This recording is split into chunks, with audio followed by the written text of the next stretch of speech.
News پہنچائے گا ہر خبر آپ تک۔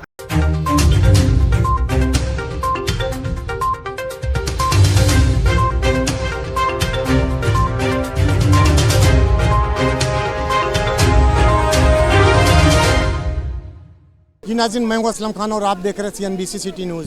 اس وقت میں موجود ہوں کراچی پریس کلب پہ، جہاں پہ آپ دیکھ سکتے ہیں بڑی تعداد میں مظاہرین آئے۔ آئی پوچھتا ہوں کیا کہیں گے اور آنے کا مقصد کیا تھا؟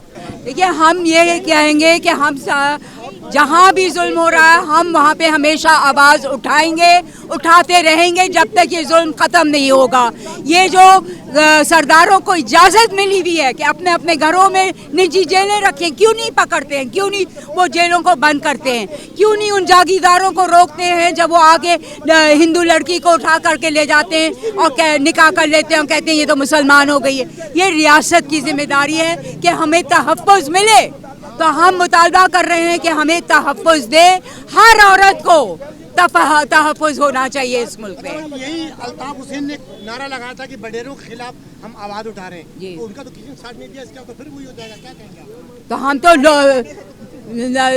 نہیں، ہم بھی نعرے لگا رہے ہیں، اور نعرے لگانے سے بھی ہوتا ہے، پروٹیسٹ کرنے سے بھی ہوتا ہے، آواز اٹھانے سے بھی ہوتا ہے۔ ہم جو کر سکتے ہیں وہ کریں گے جب تک یہ چیزیں ختم نہیں ہوں گی۔ پاکستان ایک ماڈرن وکیل نے بنایا تھا، لیکن اس پہ سرداروں، جاگیرداروں، ملاؤں نے قبضہ کر لیا۔ ہمیں قائد اعظم کا پاکستان چاہیے جو عورتوں کی عزت کرتے تھے، جو اصول پسند تھے، جو ایماندار تھے۔ اب پاکستان میں یہ بےایمانی ہم نہیں چلنے دیں گے، ہم یہ ظلم نہیں ہونے دیں گے۔ ہمیں قانون کی عملداری چاہیے، ہمیں قائد اعظم کا پاکستان چاہیے۔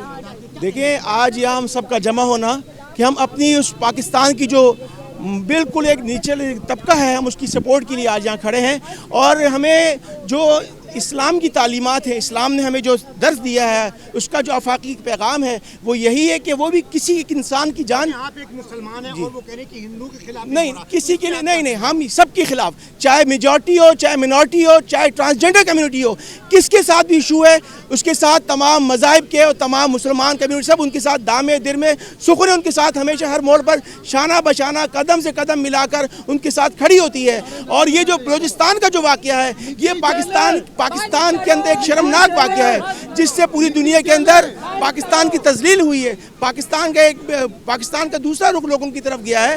تو آئیے ہم انسانی حقوق کے لیے ان گورنمنٹ آف پاکستان سے ہم یہ مطالبہ کرتے ہیں کہ ان کے فیملی کو تحفظ دیا جائے۔ اور یہ دیکھیں، یہ ہمارا پاکستان سب کا پاکستان ہے، یہ پاکستان جتنا منورٹی کا ہے اتنا۔ اب دیکھیں، ہمارا کام آواز تک پہنچانا ہے، ہمارا کام کسی پر زبردست تسلط نہیں کرنا ہے، ہم نے اپنی آواز ایوانوں تک پہنچانی ہے۔ ہم اپنی گورنمنٹ آف پاکستان سے مطالبہ کرتے ہیں، اپنے اداروں سے مطالبہ کرتے ہیں کہ آئیے ان کا ساتھ دیں۔ ہم ہر interfaith commission for peace and harmony ہر اس مظلوم کے ساتھ کھڑی ہوگی، اس کے ساتھ در سے در ملا کے کھڑی ہوگی، کندھے سے کندھا ملا کر کھڑی ہوگی، جو پسی ہوئی طبقات کے اندر کھڑی ہوئی ہے۔ ہم یہاں اس وقت اس بات کا ہم کھڑے ہیں کہ ہم چاہے وہ پنجاب کا ہو، چاہے وہ بلوچستان کا ہو، چاہے وہ سندھ کا ہو، چاہے وہ گلگت کی ہو، چاہے ہزارہ کمیونٹی ہو، کسی بھی انسان کے ساتھ وہ کھڑا ہوگا، ہم سب مل کے سول سوسائٹی، تمام مذہبی جماعت ان کے ساتھ بالکل کھڑی ہے، ان کے حق کے لیے، کیونکہ انسانی حقوق سب کے لیے۔ لوگ اس واقعے کی مذمت کرنے کے لیے آئے اور حکومت سے ڈیمانڈ کریں کہ وہ ان کے جو مجرم ہیں ان کو کیفر کردار تک پہنچائیں۔ ابھی تک آپ کیا کوئی FIR تو کر چکی ہے؟ دیکھیں، FIR کٹی ہے، لیکن جو لاشیں ملی ہیں آخر وہ بھی تو انسانوں کی لاش ہے، اس میں دو تو اس کے بیٹوں کی لاش ہے نا۔ اور اگر ایک خاتون کی لاش اگر وہ یہ ہو رہا ہے کہ اس کی شناخت نہیں ہو رہی اور وہ اس خاتون کی لاش نہیں بھی ہے، تو وہ پھر بھی کوئی قید عورت ہی ہے نا جو جس کی لاش ملی اور جس کو مار کے مسخ کر کے پھینکا گیا ہے۔ تو یہ اس طرح کب تک چلتا رہے گا یہ قبائلی نظام میں ہمارے؟ اور یہ کب تک یہ بڑے بڑے وڈیرے اور یہ بڑے بڑے سردار ہمارے ساتھ یہی کرتے رہیں گے؟ اس سسٹم کو ٹھیک ہونا چاہیے اور انسانوں کو انسانوں کی طرح رہنے کے لیے اس ملک کو مناسب بنانا چاہیے تاکہ لوگ رہ سکے۔ یہ کسی کی جاگیر ہے ملک، یہ ہم کسی کے غلام ہیں؟ کون لوگ ہیں ہم کہ کوئی بھی اٹھائے ہمیں قید کر دے اور اس کے بعد مسخ کر کے لاشیں پھینک دے؟ جو تشدد ہو رہا ہے اس ملک میں عورتوں کے ساتھ، اس کے خلاف ہم نے ہمیشہ آواز اٹھائی ہے۔ اور جو کل حادثہ ہوا ہے، پرسوں جو رپورٹ ہوا ہے اس نے کہ 7 لوگ جو ہیں ایک نجی جیل میں بند ہیں اور ان کی بیٹی کے ساتھ تشدد ہو رہا ہے.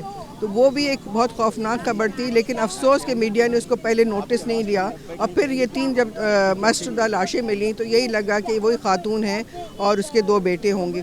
لیکن اب جو تحقیقات ہو رہی ہیں اس میں کچھ اور انہوں نے کہا ہے. تو جو بھی تحقیقات ہو رہی ہیں وہ ہمیں سر فہرست پہ آنا چاہیے. ہمیں پتہ ہونا چاہیے کہ ٹرانسپیرنٹ انویسٹیگیشن ہو کہ کہاں سے, اگر وہ کہہ رہے ہیں وہ اس کی بیوی مل گئی ہے, اب اس کے بچے بھی مل گئے ہیں, کتنے بچے ملے ہیں اور کس نے رکھا ہوا تھا ان کو, اور وہ کیوں یہ آواز اٹھا رہے تھے اور کسی نے سنوائی نہیں تھی. تو یہ جو نجی جیلیں ہیں یہ تو آج کل کے زمانے میں بہت افسوسناک ہے کہ ہم 21ویں صدی میں ہیں اور ہمارے یہاں ابھی تک نجی جیلیں ہیں اور سلیوری ہے ہمارے یہاں. تو یہ ساری چیزیں سے ظاہر ہے جو غریب آدمی ہے وہ اور تشدد کا شکار ہوتا ہے. جی ناظرین, آپ نے سنا کہ تمام لوگوں کا ایک مطالبہ تھا کہ پاکستان کو ان کی حکومت جو بھی ہے ان کو تحفظ دینا چاہیے, چاہے وہ ہندو ہو, مسلمان ہو, سکھ ہو, عیسائی ہو. ہمارا دین بھی اس چیز کی اجازت دیتا ہے کہ ہمیں ہر کسی کا تحفظ کرنا چاہیے. کیمرہ مین ندیم ہاشمی کے ساتھ Aslam Khan, CNBC city news Karachi. اس ویڈیو کو لائک کریں, ہمارے چینل کو سبسکرائب کر بیل آئیکن ضرور پریس کریں ہماری نیو ویڈیو سب سے پہلے دیکھنے کے لیے.